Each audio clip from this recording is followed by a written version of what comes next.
aku sakit. Bambang, kan mama kemarin udah bilang.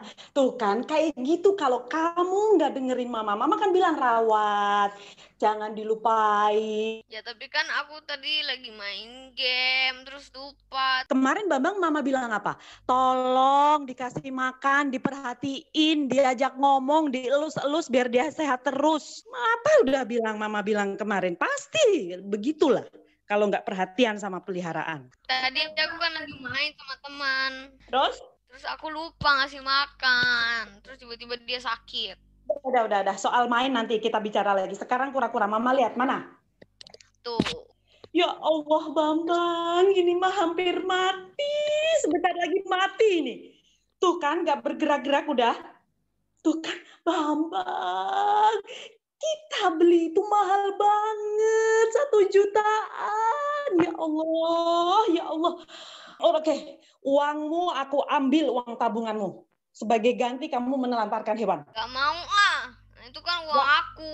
Pak, di mana Pak dia simpan uang dia Pak? Iya, di laci. Oke, Mama ambil 500.000. Itu biar bukan kamu di laci. Biar kamu kapok. Enggak. Ma, jangan. Itu uangku. Udah, cukup. Jangan, itu uangku. Mama nyuri. Bambang, kamu bilang Mama curi? Iya, itu kan uangku. Mama bukan mencuri, Bambang. Ini biar kamu ingat. Kalau kamu sama tanpa izin, aja nyuri. Bambang, Mama nggak bisa menahan diri kalau kamu menuduh Mama mencuri. Daripada kamu Mama marah-marahin, daripada kamu Mama cubit. Jangan. Mama jahat nih, curi. Bambang, ini anak minta dicubit beneran ini ya. Sakit, Ma. Aduh, lumayan menyayat hati ya dengernya ya kalau ada kejadian semacam itu di sekitar kita. Tapi teman-teman pernah nggak sih mengalami masa-masa semacam itu? Masa dimana rasanya kelakuan anak-anak itu bikin kepala kita kayak mau meledak gitu. Terus otomatis respon yang keluar dari mulut kita ya kayak ibu tadi itu, nyerocos panjang lebar gitu. Kasih ceramah dari A sampai Z gak berhenti-berhenti. Atau bisa jadi malah buntut-buntutnya pakai kekerasan fisik. Kira-kira respon semacam itu tepat gak ya? Kalau memang tidak tepat, memangnya kenapa gak tepat? Apa efek kedepannya? Lantas, seharusnya sikap kita itu seperti apa dalam menghadapi anak-anak yang sedang emosional? Nah, hari ini kita mau bahas tentang hal-hal semacam ini ya teman-teman. Gimana menghadapi anak-anak yang sedang emosi dan akhirnya bikin kita emosi juga gitu. Untuk itu saya, Ayu Primadini, bakal ngajakin 2 orang kawan saya ngobrol nih. Ada Mbak Ellen dari Semarang seperti biasa ya, yang paling filosofis di antara kita semua. Iya, gitu ya. Halo semuanya, ketemu lagi. Nanti kita bahas ya, kasus-kasus semacam ini banyak sih memang. Nanti kita bahaslah akarnya seperti apa sebetulnya. Betul. Nah, selain Mbak Ellen ada juga nih kawan saya yang baru pertama kali saya ajak ngobrol di sini. Seorang psikolog nih, beliau adalah seorang psikolog yang juga aktif di komunitas Charlotte Mason Jakarta. Aku biasanya panggilnya Uni nih. Halo Uni Zia Martinis. Halo Mbak Ayu, Mbak Ellen. Wah, seru sekali bahasan kali ini ya. Aku baru pertama kali nih diajak nimbrung di podcast. Iya nih, soalnya kan temanya menarik ya kalau kita bahas dari sudut pandang psikologi. Iya, menarik banget Mbak Ayu. Oke, aku siap berbagi juga nanti. Ya. Oke, kalau memang teman-teman juga sering merasa kesulitan menghadapi perilaku anak yang semacam itu, mendingan tetap di sini ya, jangan buru-buru dimatiin. Karena obrolan kita pastinya bakal seru banget. Terus nanti di akhir sesi juga bakal ada drama yang lain. Nah, penasaran dong? Oke, kita langsung ngobrol aja ya.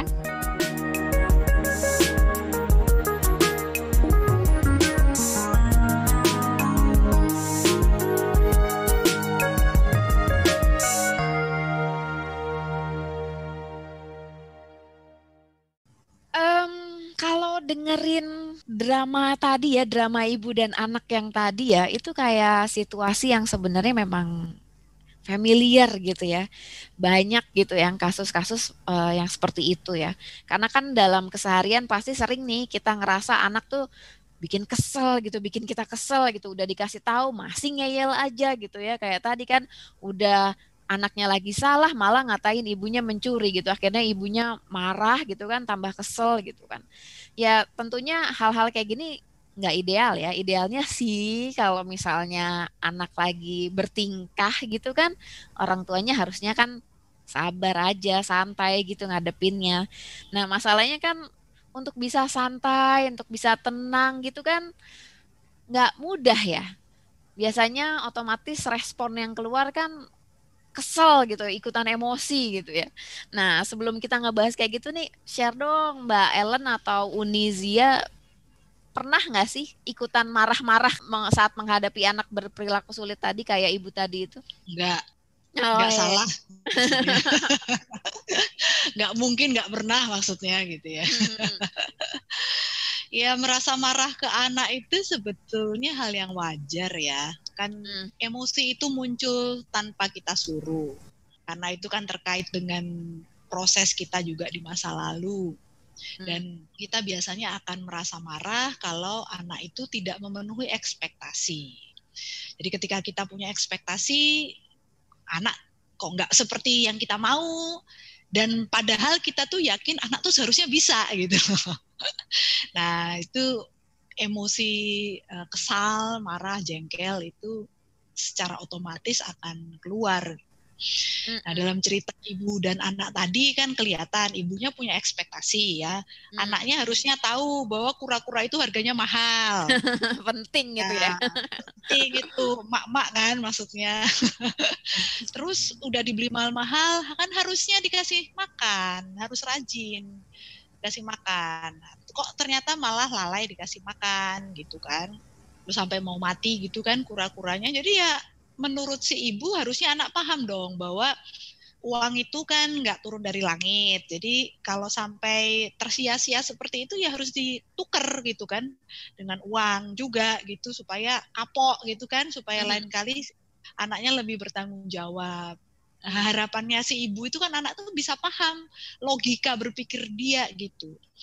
Jadinya ketika anak itu malah nggak terima, ngatain ibu nyuri kayak gitu kan, ibunya jadi kesel. Ini kok anakku berperilaku serba kebalikan dari semua yang aku ekspektasikan. Tapi Mbak Ellen berarti pernah ya merasa kesal ya karena anak tidak memenuhi ekspektasi. Iya, aku manusia biasa kok, Yu.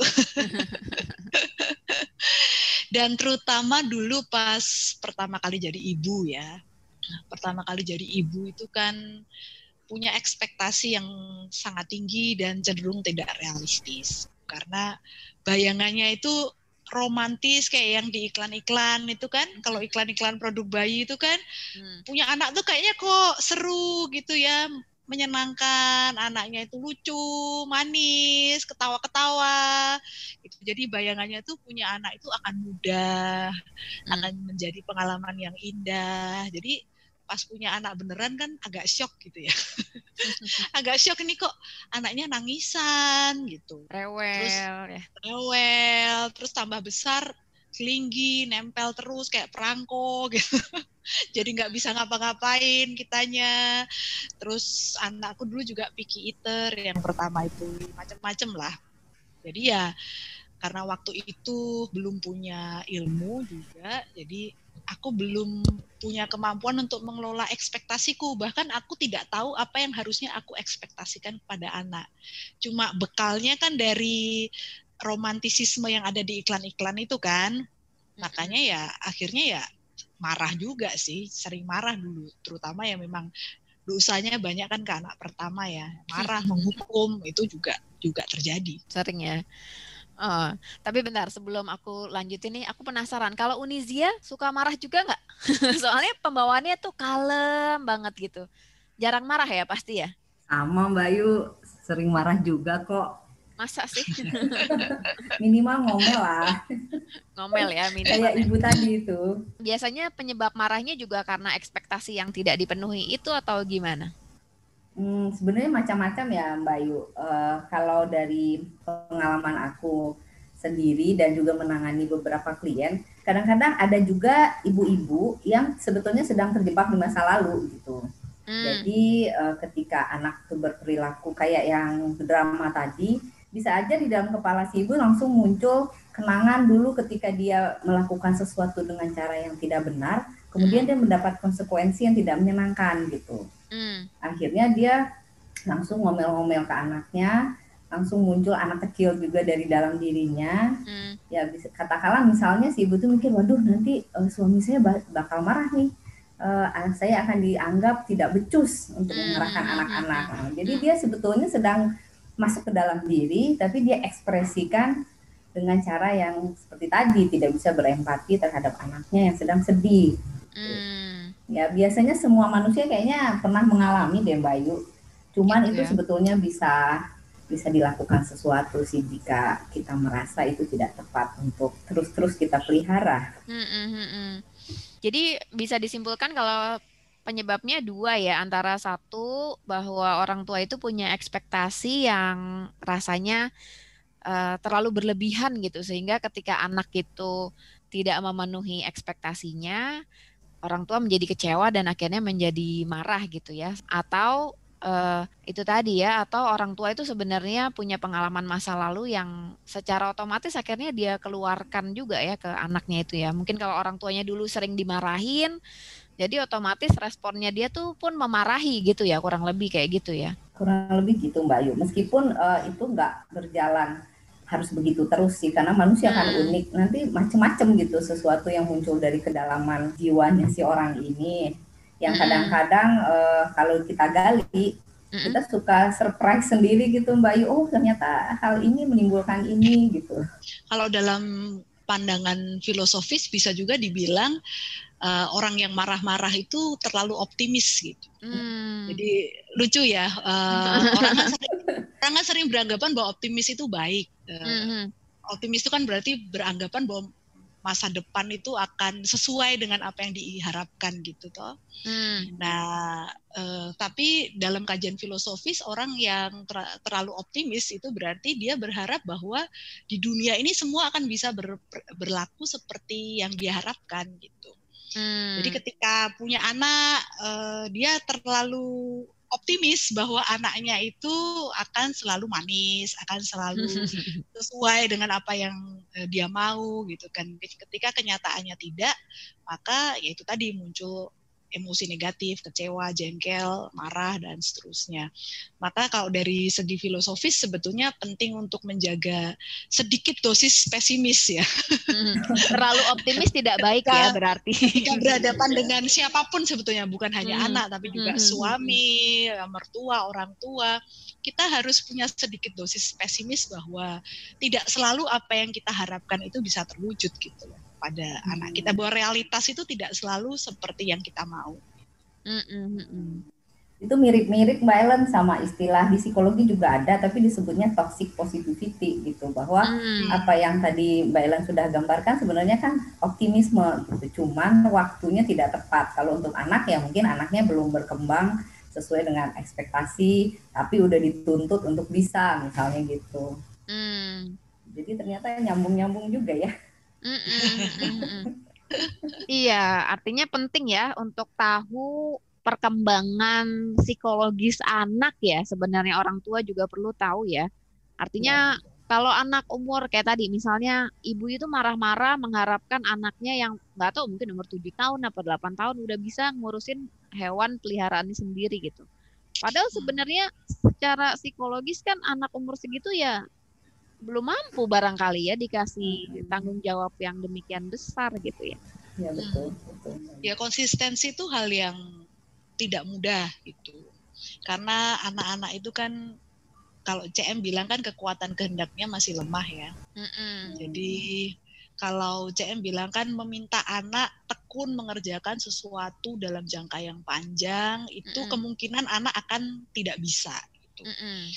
Tapi bukan berarti dia akan selamanya tidak bisa. Dia akan bisa kalau kemudian kita training. Makanya kemudian nanti ada konsep habit training. Tapi yang pertama harus diterima oleh orang tua, kata CM ya, terimalah realitas bahwa anak itu tidak terlahir dengan kehendak yang kuat. dengan disiplin yang tinggi, justru anak itu sangat impulsif gitu, sangat mengikuti apa yang dia mau. Dia taunya suka nggak suka, bukan bener nggak bener. Makanya kalau pas dia lagi pertama kali punya kura-kura, dia ngasih makan terus karena dia masih suka kan sama kura-kuranya. Tapi kalau udah makin lama kan dia punya ketertarikan pada hal yang lain. Ada hal-hal lain yang lebih menarik buat dia dibandingkan kura-kuranya. Makanya dia kemudian lalai memberikan makan kepada kura-kura karena dia sudah sukanya kepada yang lain. Nah, orang tua tadi jangan terlalu optimis bahwa kalau sekarang anak rajin ngasih makan kura-kura, maka seterusnya dia akan rajin ngasih makan kura-kura. Kita harus sedikit pesimis itulah ya. Atau katakanlah realistis bahwa kita tetap harus memantau. Kalau kelihatan anak udah sekali pernah skip ngasih makan kura-kura, ya berarti kita harus sadar bahwa anak ini sudah mulai kehilangan minat gitu kepada kura-kuranya. Nah, disitulah kita perlu intervensi sebetulnya untuk membantu anak kembali disiplin memberikan makan kura-kura itu. Artinya untuk jadi konsisten pun perlu dilatih ya. Jangan hanya diharapkan anak bisa konsisten, tapi ya perlu dilatih memang ya dengan serius gitu ya. Iya, tapi persoalannya adalah orang tua itu untuk bisa konsisten itu kan kembali lagi ke diri si orang tua kan. Orang tuanya kan juga perlu menjadi pribadi yang reflektif, rasional, dan kemudian juga punya kemampuan pengendalian diri yang baik ya, pengendalian emosi yang baik gitu. Kalau lihat anaknya skip ngasih makan kura-kura, kemudian orang tuanya emosional, itu tidak akan membantu masalah gitu. Jadi ketika ingin mengajari anak untuk bisa disiplin, mengendalikan diri, mengendalikan emosi, berarti kan balik lagi ke orang tuanya, harus juga berproses supaya kita sebagai orang tua yang mengawal anak itu juga punya kemampuan pengendalian diri dan emosi yang baik juga. Malah jadi ini ya, alih-alih kita bikin anak menjadi punya karakter yang lebih baik, ketika kita emosional itu ya anak juga akan menjadi emosional gitu ya. Misalnya anak emosional nih, marah-marah, terus habis itu kita marah-marah dengan bilang, kamu nih nggak sabar banget gitu. Padahal orang tuanya juga nggak sabar gitu ngomongnya kan. Nah, udah jadi orang tua dan anak akhirnya nggak sabar, sama-sama nggak sabar, sama-sama marah-marah. Terus atmosfer yang tercipta di rumah itu akhirnya ya gitu ya, kalau ngomong ya harus dengan nada nggak sabar, harus dengan nada marah gitu. Dan kalau balik kata Unizia tadi kan, berarti salah satu penyebab itu juga karena orang tuanya itu dulunya juga mungkin menghadapi situasi yang seperti itu di rumahnya dulu ya, sama ibu bapaknya orang tua itu dulu gitu kan. Akhirnya menurun ke pola asuh ke orang tuanya sekarang ke anaknya. Nah, ketika kita memperlakukan anak kita demikian, maka anak kita juga akan menurunkan pola asuh itu ke anaknya kelak gitu kalau nggak ada usaha gitu ya Uni ya. Kurang lebih kan kayak gitu ya berarti ya. Ya, betul sekali Mbak Ayu. Jadi kalau di psikologi itu ada dua cara si anak itu. Kalau di CM mungkin atmosfer ya, ntar Mbak Ellen. Di psikologi itu ada dua istilah, namanya imitasi dan identifikasi. Nah, kalau imitasi itu si anak mencontoh perilaku orang tuanya dengan sengaja. Bisa jadi karena dia suka misalnya gitu ya. Sehingga dia berperilaku sama juga seperti si orang tuanya. Misalnya kalau ada anak kecil suka pakai hak tinggi yang perempuan gitu atau lipstik, itu kan dia mengimitasi karena melihat ibunya sehari-hari begitu. Tapi ada juga proses satu lagi yang disebut identifikasi. Nah, identifikasi ini adalah sikap-sikap yang tidak disadari oleh si anak yang dia contoh juga dari orang tuanya. Nah, yang ini kadang-kadang justru sikap yang sebetulnya dia nggak suka gitu. Misalnya kayak marah-marah tadi. Marah-marah tuh si anak nggak suka dimarahin sama orang tuanya. Tapi tanpa dia sadari, dia pelajari, terus pada saat dia berada di situasi terjepit, keluar juga gitu hasil proses belajar yang tidak disadari tadi. Nah, ini nih yang lebih sulit karena bisa jadi orangnya sendiri nggak nyadar kalau dia begitu. Biasanya kalau diingetin terus mereka apa iya ya saya begitu gitu. Nah, ini yang tadi Mbak Ayu bilang, jadi pola asuh itu ya terserap dengan dua cara tadi, sehingga ya kalau misalnya si anak itu mendapatkan contoh yang terus-menerus adalah di situasi terjepit, maka dia akan dimarahin. Itu menerap gitu di dalam dirinya si anak. Sehingga dia hanya punya satu cara. Kan sebetulnya emosi itu netral Mbak Ayu. Semua emosi itu netral. Yang nggak netral itu ekspresinya. Jadi ketika si anak bolak-balik belajar dimarahin, salah dimarahin, nggak sesuai harapan dimarahin lagi. Akhirnya dia belajar hanya satu cara itu, bahwa kalau situasi tidak nyaman, solusinya adalah marah gitu. Sehingga ya seperti yang Mbak Ayu bilang tadi ya, di pola asuhnya begitu, nanti dia ke anaknya juga begitu. Makanya mungkin kita sering dengar ada ibu-ibu yang curhat, saya marah-marah tapi pas anak saya tidur saya nyesel dicium-ciumin gitu. Jadi sebetulnya tahu itu nggak enak gitu, cuman respon otomatisnya tuh sudah terpelajari dari lama gitu Mbak Ayu. Karena sebetulnya orang bisa kalem itu kan nggak datang tiba-tiba, dia perlu berlatih lama sepanjang hidupnya bahkan gitu. Berarti apa yang harus dilakukan para ibu atau para ayah gitu ya ketika mereka tiba-tiba menyadari, kok aku jadi marah-marah kayak ibuku dulu ya, atau aku jadi marah-marah kayak ayahku dulu ya gitu kan. Kalau belum sadar mungkin ada ya orang yang mungkin belum sadar, tapi kan ada orang yang tiba-tiba terus baru sadar gitu, kok aku jadi kayak orang tuaku dulu ya, terus jadi menyesal gitu, kayak tadi Uni bilang kan, anaknya tidur aja baru nyesal gitu. Apa yang harus dilakukan para orang tua itu gitu? Sebenarnya yang paling pertama itu bertanya ke dirinya ya Mbak Ayu, namanya self talk kalau di psikologi itu. Dia perlu bertanya, dengan dia menyadari itu, lalu apakah mau kayak gini aja atau mau dilakukan sesuatu supaya situasi jadi lebih nyaman untuk dia, juga untuk anaknya, untuk keluarganya, seperti itu Mbak Ayu. Nah nanti sisanya berlatih, karena otak kita itu kan sifatnya plastis, bisa kok dilatihkan. Mungkin hanya masalah waktu aja. Kalau anak-anak berlatih cepet banget, kalau orang dewasa butuh waktu lebih lama. Itu Mbak Ayu. Artinya pertama butuh kesadaran gitu ya, perlu menemukan masalah saya sebenarnya di mana dengan cara self talk tadi ya, kita bicara pada diri sendiri gitu ya.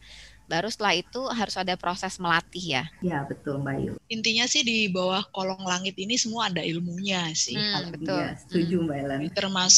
Termasuk untuk mengendalikan diri, mengendalikan emosi.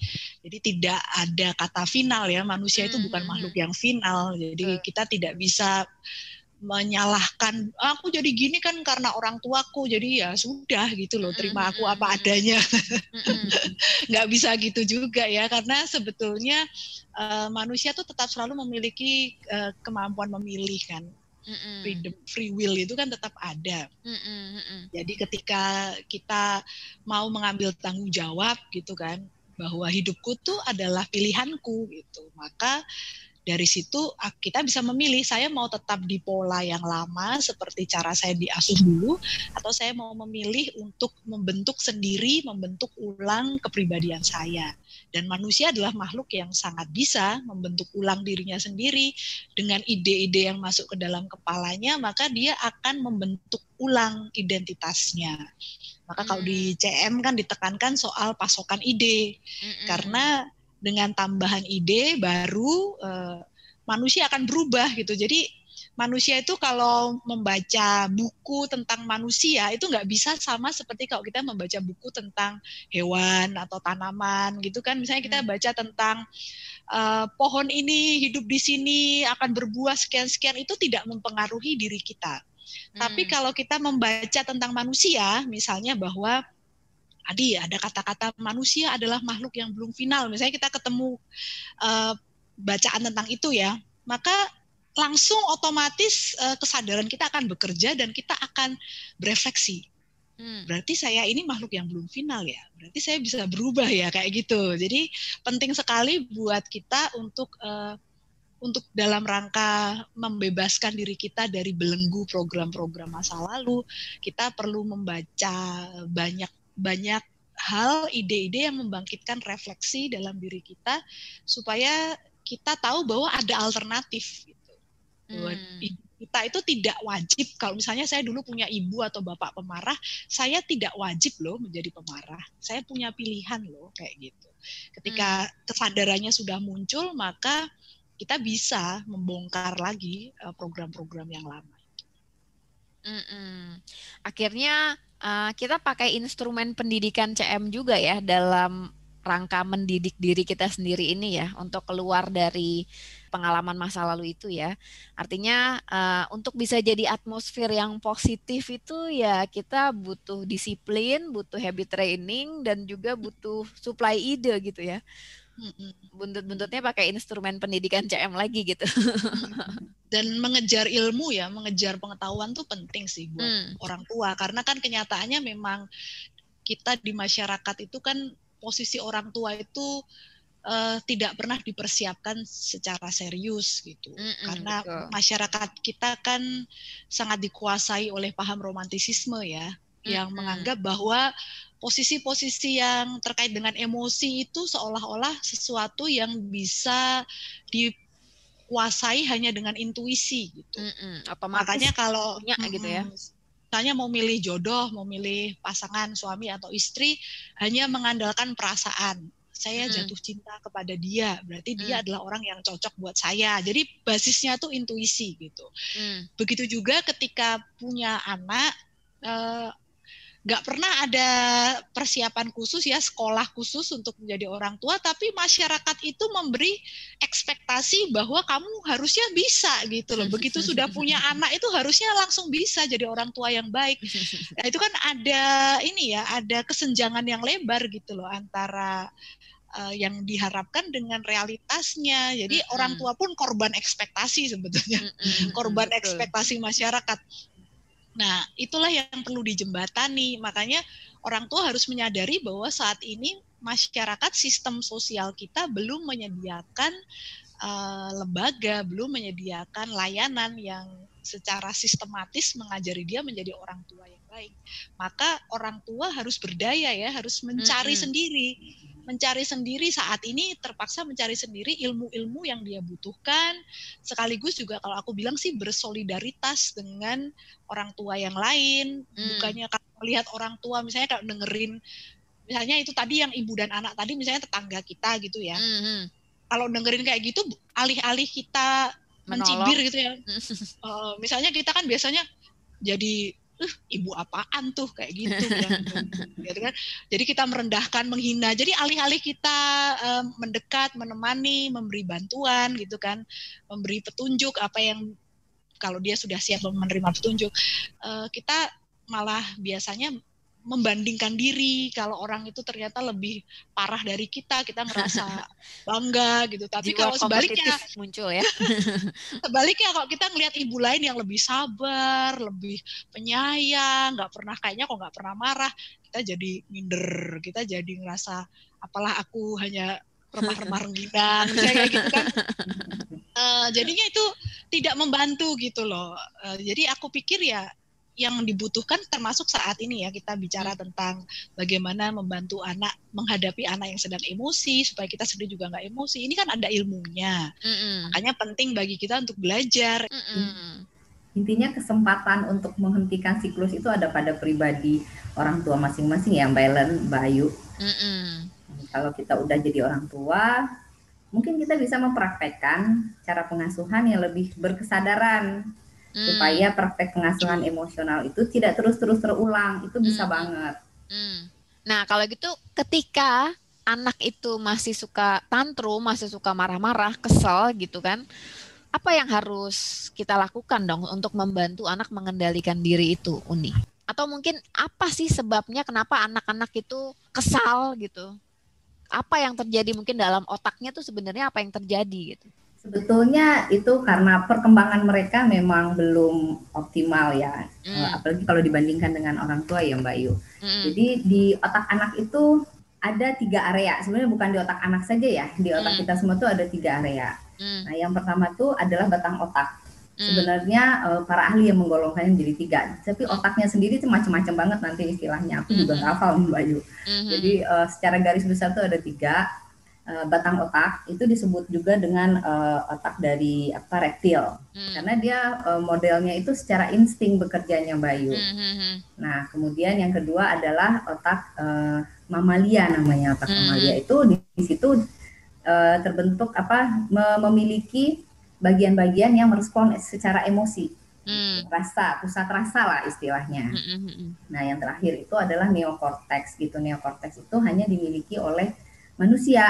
Kalau makhluk lain itu nggak punya. Itulah kelebihan kita dibandingkan dari makhluk-makhluk yang lain. Nah, pada anak-anak yang sudah matang pertama kali itu adalah si otak mamalia ini atau sistem limbik namanya kalau secara neuroscience. Itu udah matang sejak lahir, udah bisa mereka pakai. Gitu. Yang lainnya adalah kemampuan motoriknya itu udah bisa dipakai. Sehingga karena itu yang sudah bisa dipakai, secara insting mereka akan merespon dengan rasa seperti itu, Mbak Yu. Sementara otak neokorteksnya itu belum siap guna gitu. Apalagi kalau anak-anak itu usianya di bawah 7 tahun. Itu belum bisa. Mereka sudah bisa dipakai, tapi minimal gitu fungsinya, hanya untuk hal-hal standar. Apalagi kalau untuk anak prasekolah ya Mbak Yu, mereka juga kan kadang-kadang kemampuan bicaranya belum terlalu baik ya. Mereka kadang masih terbata-bata untuk mengekspresikan apa yang mereka mau. Sehingga mereka secara insting akan menggunakan cara yang lebih mudah, yaitu misalnya marah, tantrum gitu. Itu rasa semua tuh yang muncul, karena memang itu yang sudah bisa dipakai. Ya, betul. Sementara organ otak kita itu memiliki cara kerja yang unik. Kalau pusat rasa yang mendominasi, maka otomatis kemampuan berpikir logis jadi terhalang, gitu. Jadi nggak bisa. Nah, sebenarnya kebayang ya kalau anak-anak udahlah kemampuan berpikir logisnya belum matang, belum bisa dipakai maksimal, terus terblokir. Jadi dia kan nggak akan bisa diharapkan untuk logis gitu. Terblokir oleh si otak mamalia itu oleh si otak mamalia, betul. Sehingga sebetulnya yang diharapkan dari si anak kan dukungan. Gitu. Nah, cuman karena orang tua juga ikut-ikutan terblokir gitu ya. Sehingga akhirnya ya itulah kalau di psikologi itu disebutnya anak kecil ketemu anak kecil, inner child istilahnya Mbak Yu. Tapi inner child yang maladaptif, karena sebetulnya inner child juga ada yang positif. Nah, biasanya itu disebabkan oleh luka-luka pengasuhan. Iya, artinya jadi ya kayak anak kecil berantem sama anak kecil aja gitu ya. Iya, betul sekali Mbak Yu. Nah, berarti kan tadi kan Uni bilang ya, sebenarnya yang dibutuhkan anak adalah dukungan. Nah, dukungan ini kayak gimana maksudnya? Dukungan ini yang berkaitan dengan pusat rasa tentunya Mbak Yu. Salah satunya yang tadi Mbak Ellen udah sebutkan ya, tentang validasi emosi gitu. Si emosi anak ini memang sih sudah berkembang sempurna, tapi dia belum terlatih. Dia mesti dibantu supaya berkembang sesuai dengan berkembang optimal sesuai dengan nanti adalah aturan-aturan tentunya, norma-norma gitu ya Mbak Yu. Artinya ketika kita memberi dukungan pada anak, sebetulnya kita sedang melatih si anak itu supaya tidak bersikap reaktif nantinya gitu. Dia bisa responsif, artinya kalau ada masalah, karena dalam hidup pasti selalu ada masalah.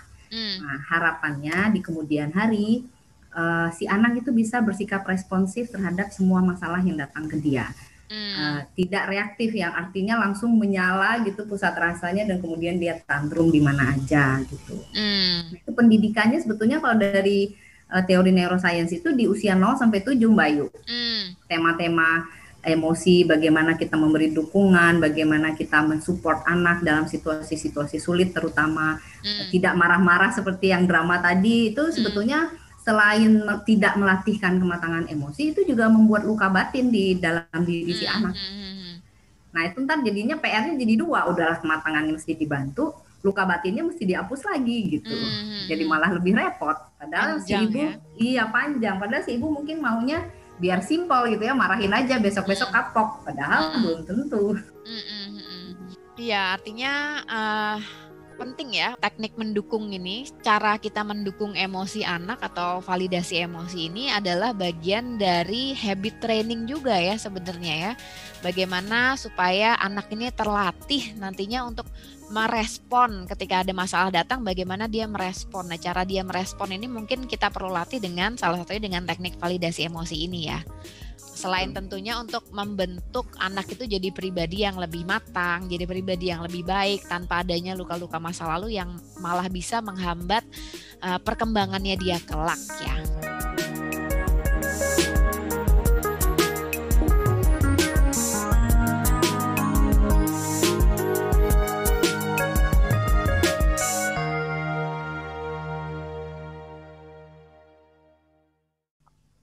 Jadi tadi di segmen 1 udah kita bahas ya, pentingnya kita mendukung di saat anak sedang menghadapi masa-masa yang sulit bagi dia, yang menimbulkan rasa emosional yang bergejolak di diri dia ya. Alih-alih kita sekedar marahin gitu, jadi kayak anak kecil ketemu anak kecil tadi kata Unizia gitu. Nah, teknik mendukung ini biasanya dikenal dengan istilah validasi emosi. Ini mungkin teman-teman praktisi CM juga sudah tidak asing ya dengan istilah validasi emosi ini.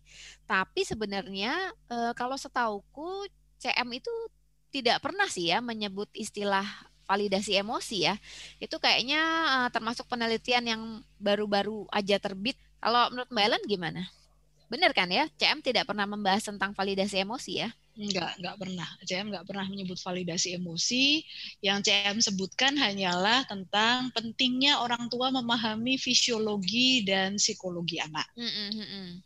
Dan CM mendorong orang tua untuk selalu memutakhirkan pengetahuannya tentang fisiologi dan psikologi itu.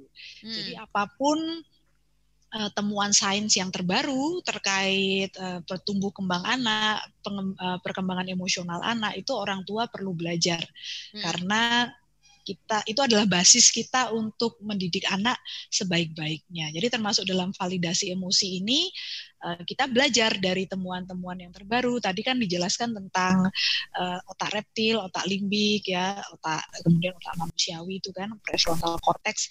Di situ kan basisnya, karena CM pun sangat menekankan pentingnya belajar tentang otak manusia, karena disitulah organ yang sangat menentukan kehidupan manusia kan, perilakunya juga. Jadi ya dari validasi emosi itu kita menerapkan ilmu-ilmu yang kita serap dari temuan-temuan sains terbaru, bahwa ternyata misalnya ketika anak sedang mengalami emosional itu kan berarti bagian amigdalanya kan kemudian sangat aktif ya.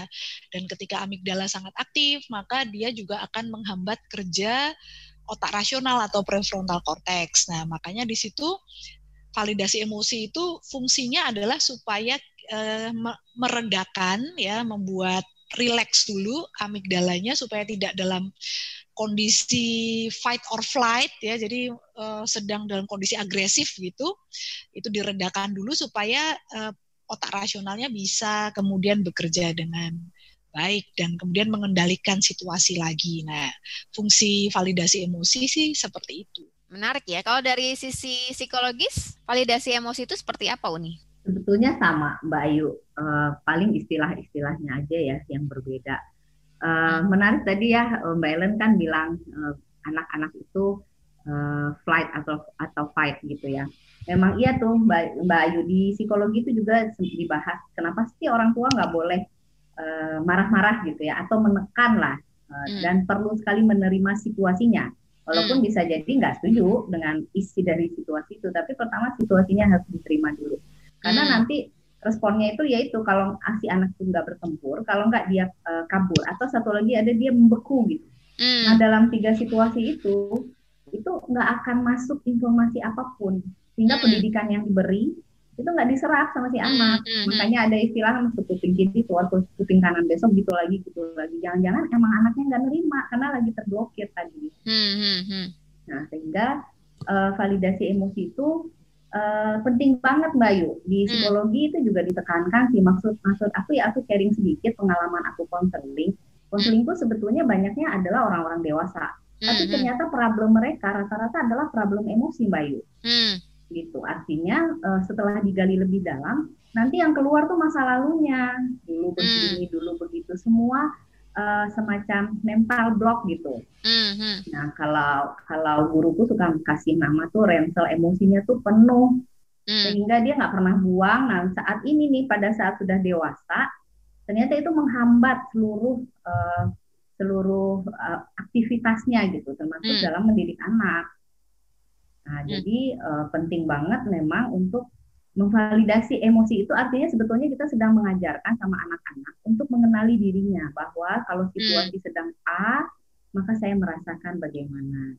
Nah, cuman karena anak-anak itu masih kecil, mereka kan nggak bisa begitu saja tahu itu tuh apa, rasa ini apa, itu enggak. Jadi kita sebagai orang tua bantu nih, misalnya kita namain, kamu marah ya, kamu kecewa, kamu sedih, seperti itu ada nama-nama emosi yang kita usulkan.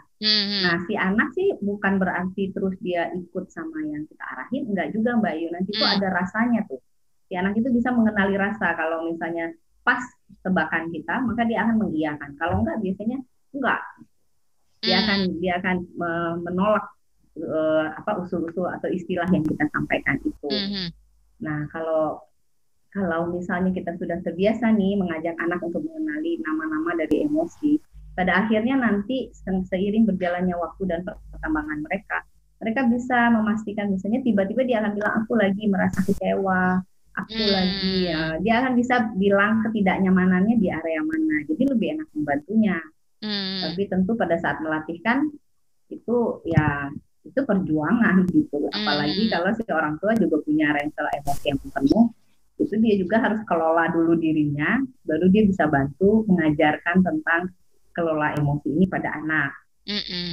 Kalau dari teori neuroscience sebenarnya ada tiga aja Mbak Yu. Pertama itu menyadari bahwa sedang emosi. Kemudian menamai, di dalamnya itu ada proses menamai tadi, apakah kecewa atau marah atau sedih atau bahagia seperti itu. Itu kan semuanya nama-nama emosi. Nah, kemudian meraba rasakan emosi gitu. Artinya kita bisa semacam empati lah, tapi kalau anak-anak belum bisa ya Mbak, tapi dia digiring gitu untuk sering-sering meraba rasakan emosi itu ini apa gitu sebenarnya yang sedang dirasakan. Karena layer-layer emosi itu biasanya tipis-tipis banget. Ada orang sedih tapi respon yang keluar marah. Gitu. Ada orang yang sebetulnya marah tapi dia nangis, itu ada gitu. Nah, kemudian ya dikelola.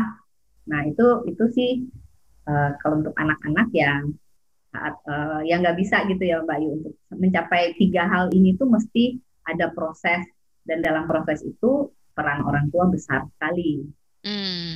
Itu ya, teknik validasi emosi adalah proses menerima terus membantu anak menamakan emosi ya. Betul. Tapi aku cerita dikit ya, kalau di CM itu kan orang tua itu harus jadi di tengah-tengah antara otoriter dan permisif gitu ya. Jadi jangan jadi orang tua yang otoriter, tapi juga jangan jadi orang tua yang permisif gitu ya. Nah, dulu dalam proses aku belajar tentang bagaimana mendidik anak gitu ya, waktu anak-anakku masih kecil-kecil dulu, aku juga pernah baca tuh tentang validasi emosi itu di bukunya si Naomi Aldort itu kan, yang Raising Children, Raising Ourselves. Terus ada validasi emosi. Terus aku praktekin nih ke anakku yang gede waktu itu ya, dia masih sekitar umur 3 tahun apa 4 tahun gitu lah.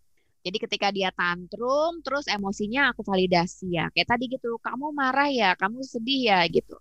Tapi hasilnya itu bukannya tambah tenang, malah tambah menjadi-jadi gitu. Misalnya dia nangisnya tadinya gitu doang. Terus nanti gara-gara divalidasi, nanti dia bisa jadi teriak-teriak gitu nangisnya. Wah, wah gitu, bisa tambah kayak gitu gitu. Nah, terus waktu itu aku kepikiran gini, apa teknik validasi emosi ini terlalu permisif ya gitu. Sehingga kemudian aku sempat meninggalkan teknik itu karena aku pikir kok kayaknya aku berasa jadi orang tua yang sangat permisif ya.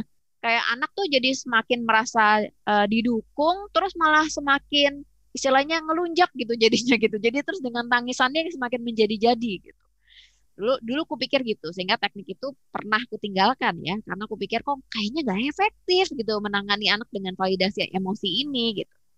Tapi terus ketika anakku yang kedua mulai tantrum-tantrum juga, umur 3 tahunan juga gitu kan, biasanya masa-masa sering tantrum itu kan, aku coba lagi teknik validasi emosi gitu, dan herannya sama anak yang kedua ini berhasil gitu.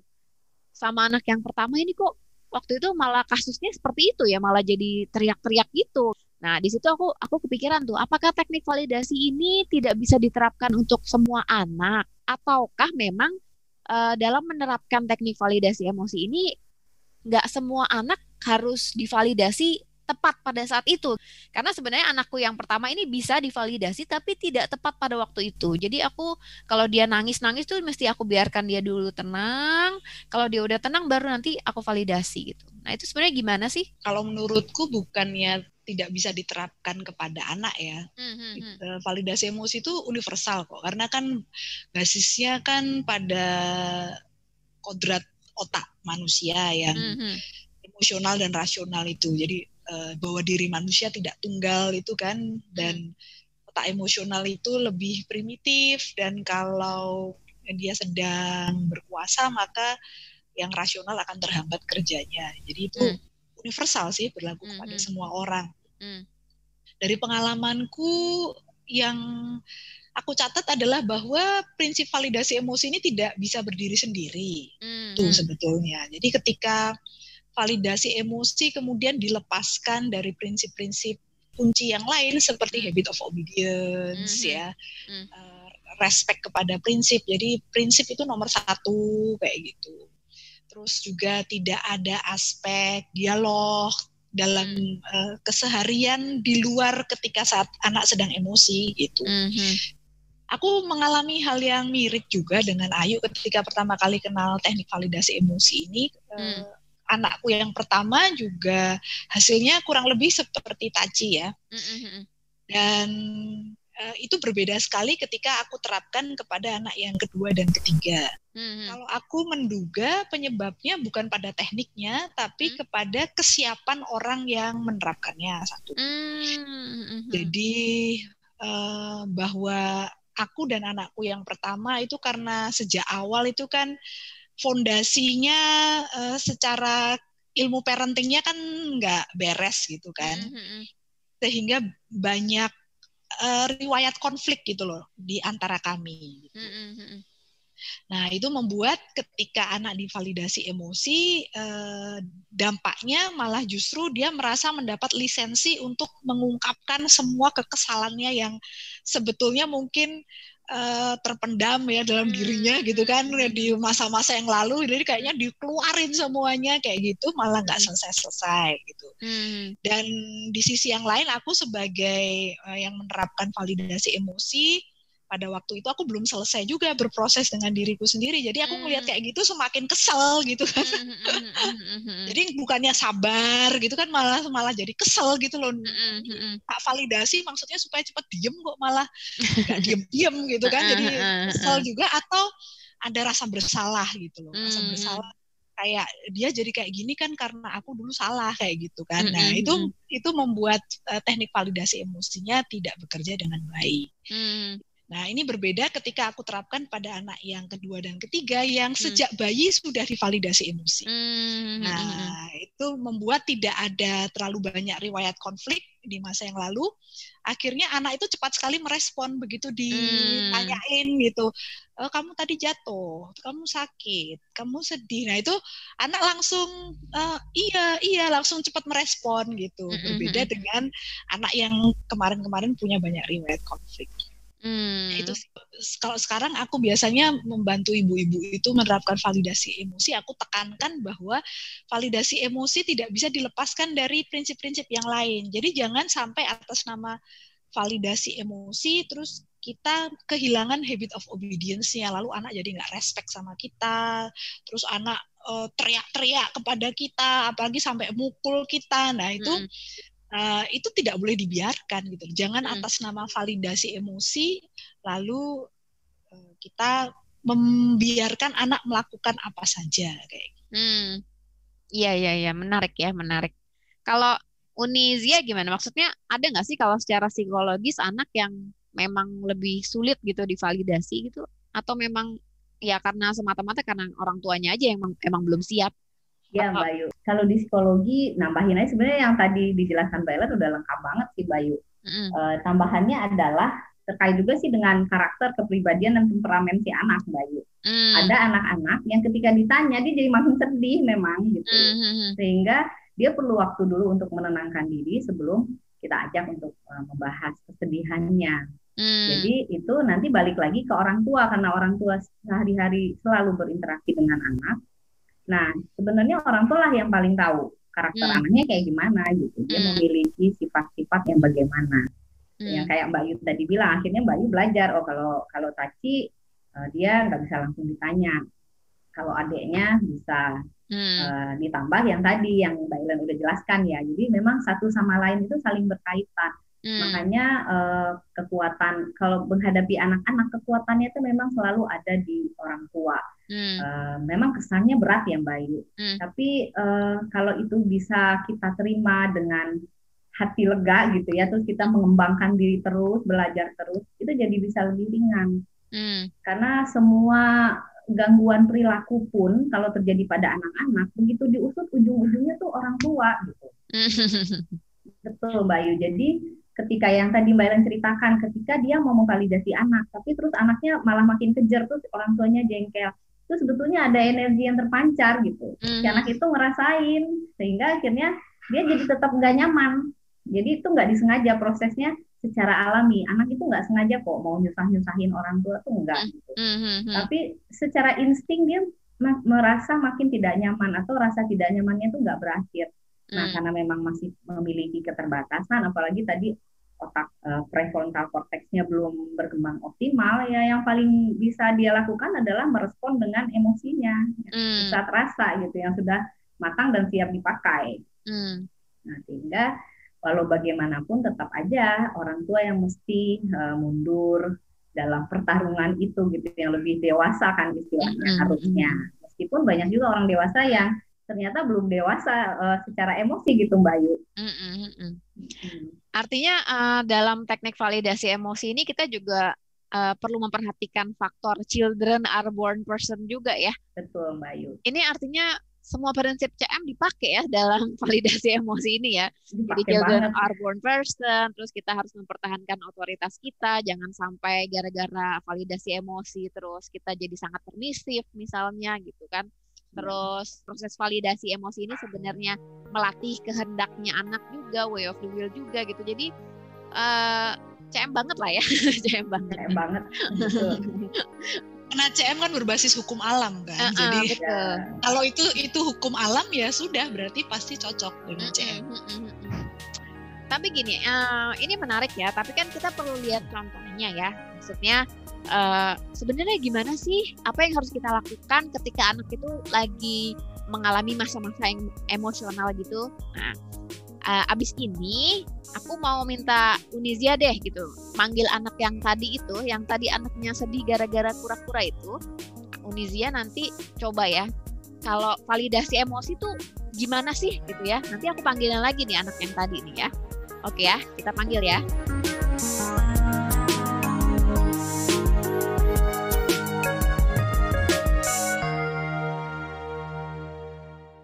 Mami, kuda-kudaku sakit. Terus tadi kan kita udah coba rawat, mati. Ya ampun Dek, mati jadinya Dek. Iya. Coba lihat mana. Tuh, udah nggak gerak. Ya ampun. Adik kasih makan Kak tadi? Kasih, tapi dia nggak mau makan. Terus dia lama-lama nggak bergerak. Ya ampun Dek. Mau aku peluk? Mau. Ya sini yuk. Kamu sedih banget ya? Iya. Terus gimana? Kamu mau apa sekarang? Aku pengen ngubur dia. Oke. Kita kuburin di halaman depan? Enggak ini kan bukan rumah tetap. Aku pengen di rumah beneran kita. Ayo kita naik mobil kubur dia. Jauh Dek ke situ. Enggak apa-apa. Aku pengen ngubur Khalid biar aku bisa ngunjungin setiap saat. Oke. Sekarang kamu siap-siap dulu. Khalidnya ditaruh dulu. Kamu tenangin dirimu dulu. Okay. Nanti kita pergi mungkin paling bisanya setelah ayah kerja sorean. Udah, oke. Peluk. Ya ini aku peluk sini. Kamu mau ceritain apa yang kamu rasain? Aku sedih banget, itu kan kura-kura kesayanganku. Ya, aku ngerti pasti sedih banget ya. Kamu udah rawat dia setahun ya Dek umurnya ya. Iya. Dia udah ulang tahun dan aku belum pernah sempat ngasih kado ulang tahun. Waktu ulang tahun kan kita pergi. Aku ikut sedih ya, Dek. Iya. Tapi kamu kehilangan banget. Ya. Mungkin ini yang terbaik untuk Khalid, Dek, daripada dia kesakitan terus. Kasihan juga kan? Iya. Kan kita udah lakukan yang terbaik, kamu udah rawat yang semampu kamu juga. Iya. Nanti kalau kamu udah nggak sedih, kita bicara lagi ya. Oke, perlu. Iya, ini aku peluk sini. Nah, aduh, Uni kenapa bisa sabar banget ya? Padahal kan emang agak setuju sih aku sama ibu yang tadi itu. Ini kura-kuranya mahal nih. Udah gitu pasti anaknya juga ngerawatnya kurang baik nih gitu. Kenapa kok bisa sesabar itu menghadapinya? Itu sudah dikondisikan, Bayu. Sebetulnya aku setuju dengan Bayu dan ibu tadi. Dalam hati apa? Mati. Cuman itulah pentingnya untuk sejenak jeda sebetulnya, Bayu. Jeda supaya nggak terbajak secara emosi. Dan ini aku sih memang sudah cukup berhasil lakukan, tentunya dengan latihan yang luar biasa berdarah-darah, sehingga pada saat si kura-kura itu betulan mati, respon otomatisku tuh tidak aku ikutin, gitu. Jadi aku bisa tenang dengan menarik nafas tentunya, Bayu. Kalau nggak pakai teknik nggak bisa. Kalau aku belum sampai, ada yang berhasil, Bayu, tapi kalau aku itu belum sampai di titik itu. Jadi tarik nafas dulu, nah kemudian baru seperti tadi. Itu aslinya dia betul-betul sedih soalnya, Bayu. Betul-betul sedih, dan karena aku tuh jadi karena kura-kura gitu kesayangan ya. Aku yang melihat pun rasanya ingin ikut menangis gitu, tapi aku tahu kalau aku menangis itu namanya jadi nambah-nambahin. Sehingga akhirnya aku memilih respon untuk yaitu memvalidasi semampuku, karena sebetulnya ketika di situasi sebenarnya tidak semudah itu sih untuk bisa memvalidasi. Karena tadi, Mbak Yu, kan kita juga punya pengalaman-pengalaman atau informasi-informasi yang sudah ada di kepala gitu. Itu kan menjadi salah satu sebab respon kita juga.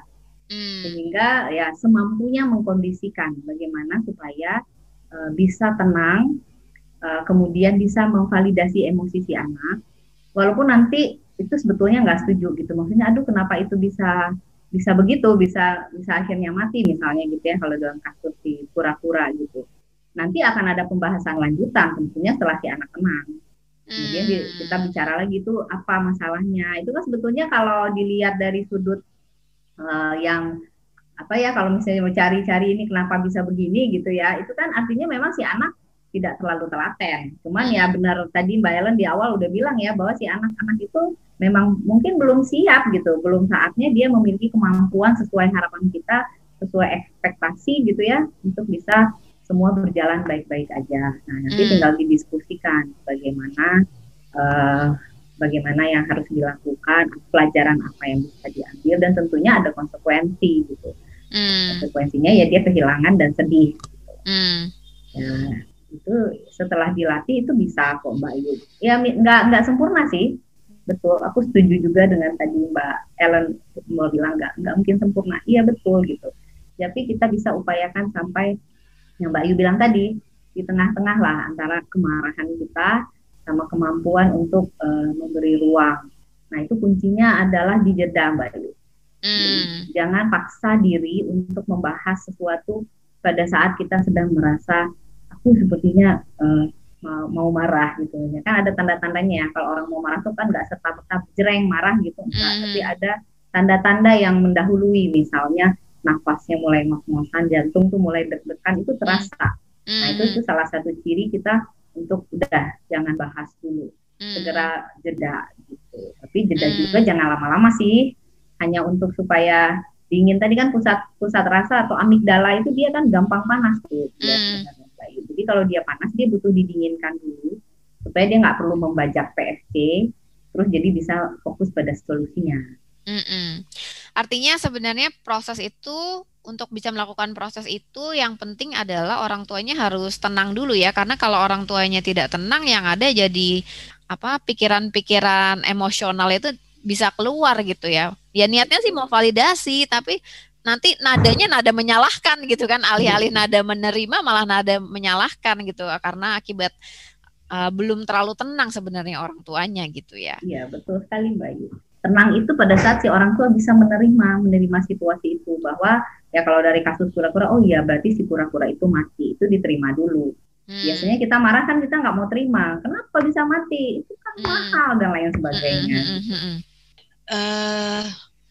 Aku pikir yang kunci dalam validasi emosi ini adalah kesadaran bahwa semua orang itu punya sudut pandang yang berbeda-beda ya. Karena children are born persons, we are born persons gitu. Jadi yang kita pikirkan, yang kita rasakan, yang kita anggap penting itu tidak selalu sama dengan anak. Buat kita yang penting dalam hal kura-kura itu uangnya gitu kan.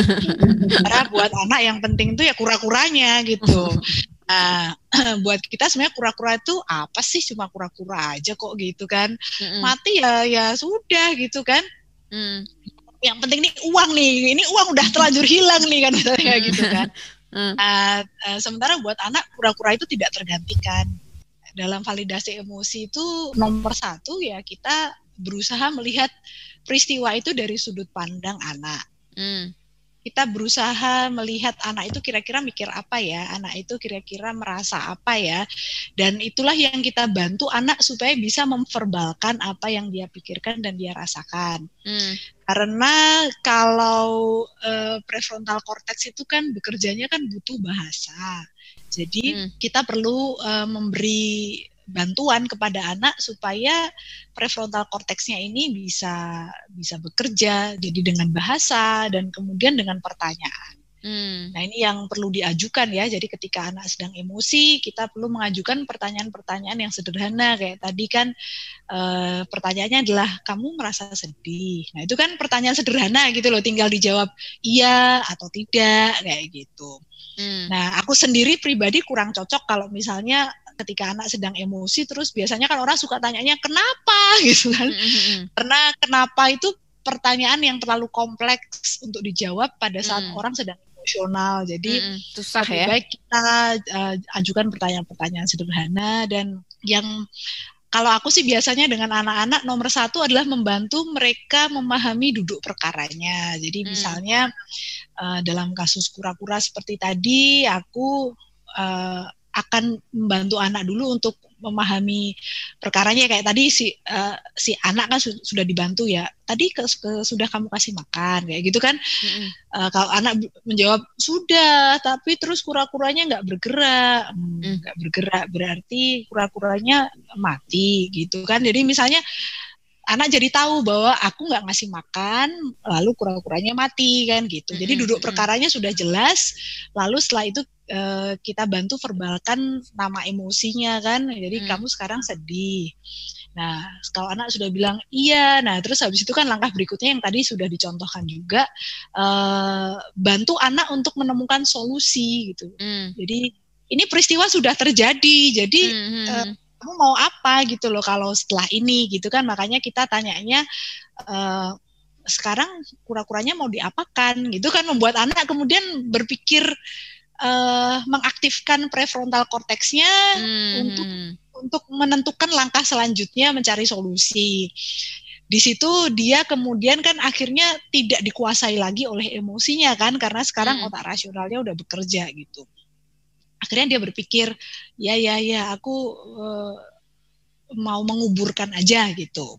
Nah, menguburkan di mana? Terus dia berpikir, aku mau menguburkan di rumah yang sebenarnya, di rumah asli, bukan di rumah kontrakan, misalnya kayak gitu. Nah, terus baru disitulah terjadi negosiasi ya, dialog gitu. Memungkinkan atau tidak saat itu untuk langsung menguburkan di rumah yang jauh gitu. Kalau memang ternyata memungkinkan, sebisa mungkin kita fasilitasi. Tapi kalau pada saat itu tidak memungkinkan, nah ini balik lagi ke prinsip ya.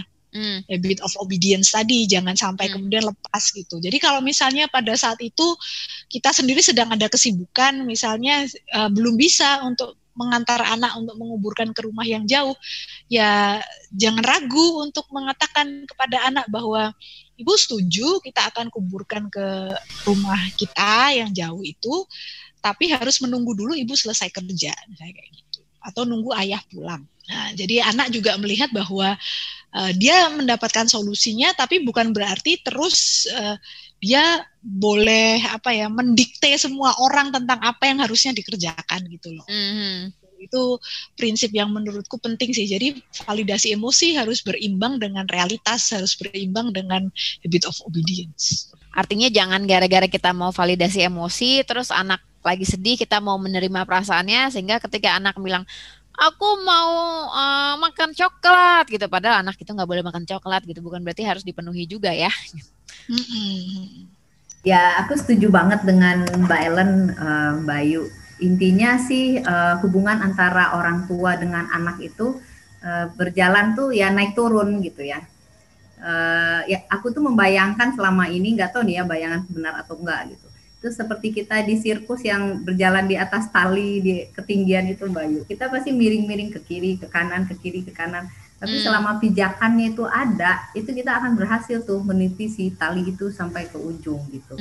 Makanya aku senang banget dengan teorinya Charlotte Mason ini karena selaras banget dengan psikologi ya. Jadi aku nggak hanya ke anak-anak, kadang-kadang ke klien juga aku terapkan gitu. Padahal klien-klien dewasa Mbak Yu. Nah jadi itu cukup bisa membuat mereka tuh merasa tercerahkan gitu, sehingga yang menurutku sih yang paling penting tuh memang prinsip perlu ada gitu ya, batasan-batasan gitu, karena anak-anak tuh salah satunya dia nggak ngerti itu batasan, karena kan memang belum matang ya, belum saatnya dia paham informasi-informasi atau pengalaman-pengalaman dia masih sedikit dibandingkan orang dewasa. Jadi disitulah peran orang dewasa tuh jadi semacam koridor gitu, ngasih tahu nih batasnya sampai mana, sampai nanti pada akhirnya mereka tahu melakukan sesuai prinsip tadi. Oh prinsipnya begini, berarti bertentangan dengan kesenanganku, ya nggak apa-apa, aku tetap kerjain karena memang harus begitu misalnya. Itu memang perjuangannya panjang juga sih. Jadi untuk orang tua yang merasa aduh aku kok belum bisa ya memvalidasi, artinya anak marah aku ikut marah gitu. Ya perlu juga sih untuk memaafkan diri gitu. Artinya kan nggak ada orang tua yang sengaja ya kalau menurutku Mbak Ayu. Gitu. Itu kan keluar begitu aja spontan. Nah jangan lupa juga untuk sering-sering mengosongkan ember emosi itu gitu. Caranya tadi yang Mbak Ellen bilang itu benar banget tuh, memverbalkan gitu, baik anak maupun orang tua. Sebetulnya dengan memverbalkan selain bagus untuk PFC, itu juga membuat ember emosi kita tuh kita kosongin gitu. Nah terus misalnya ada yang bilang tapi aku nggak bisa kalau bicara sama orang misalnya gitu ya, itu bisa juga dengan menulis, itu kan juga sama sebetulnya, atau menggambar gitu. Yang penting rasa-rasa tidak nyaman itu diproses, jangan sampai dia ditekan gitu. Kebanyakan orang biasanya neken Mbak Ayu, Mbak Ellen, karena mereka ya itu budaya ya, dibilang kan marah nggak boleh misalnya, atau nangis nggak boleh, sehingga mereka memilih menekan itu pada saat situasinya, padahal mereka butuh marah atau butuh sedih gitu. Padahal ya itu kan sebenarnya rasa ya yang sudah Tuhan kasih sebenarnya untuk kita melindungi diri gitu. Cuman ekspresinya bagaimana itu sih yang perlu diperkaya, karena macam-macam yang bisa dilakukan sebetulnya untuk bisa menyalurkan terutama marah. Atau kalau di kita kan sedih ya, satu lagi itu untuk anak laki-laki biasanya nggak boleh nangis gitu. Itu perlu dicari cara yang tepat karena sebetulnya butuh penyaluran. Kalau enggak nanti ya penuh gitu. Nah pada saat penuh itu efeknya buruk bagi diri sendiri, juga buruk bagi lingkungan gitu. Misalnya lubernya jadi kemana-mana. Tapi kalau kita bikinkan semacam misalnya ember gitu ya, dibolongin, nah dia kan di situ aja kita keluarin gitu. Tekniknya bisa disesuaikan karena sangat beragam sih orang-orang mengekspresikan emosi itu, mereka bisa kok menemukan, karena manusia pintar ya Mbak Yu, bisa kok kita nemuin bagaimana sih caranya menyamankan diri di situasi sulit. Oke, panjang sekali obrolan kita hari ini ya. Tapi menarik banget emang ya, selalu kalau membahas masalah ini ya. Artinya kalau kata Naomi Aldor tadi ya, raising children is raising ourselves ya. Kalau kita kepengen anak-anak kita menjadi pribadi yang tidak emosional ya, kita juga harus jadi pribadi yang sama tidak emosionalnya ya. Tapi juga jangan terlalu memaksa diri berlebihan juga ya. Artinya kita harus sadari bahwa ya kita memang pribadi yang belum sempurna, emosi kita masih naik turun, dan kita menyadari bahwa kita sedang berada dalam proses untuk menjadi pribadi yang lebih baik gitu ya. Pentingnya kita menyadari bahwa kita masih ada dalam proses. Sehingga nanti ketika kita menemukan masalah demi masalah dalam kehidupan kita nemuin kasus anak-anak yang emosional itu tadi, ya anggaplah itu sebagai salah satu proses latihan ya. Salah satu proses latihan ya, namanya juga latihan kan, kadang-kadang berhasil, kadang-kadang gagal gitu.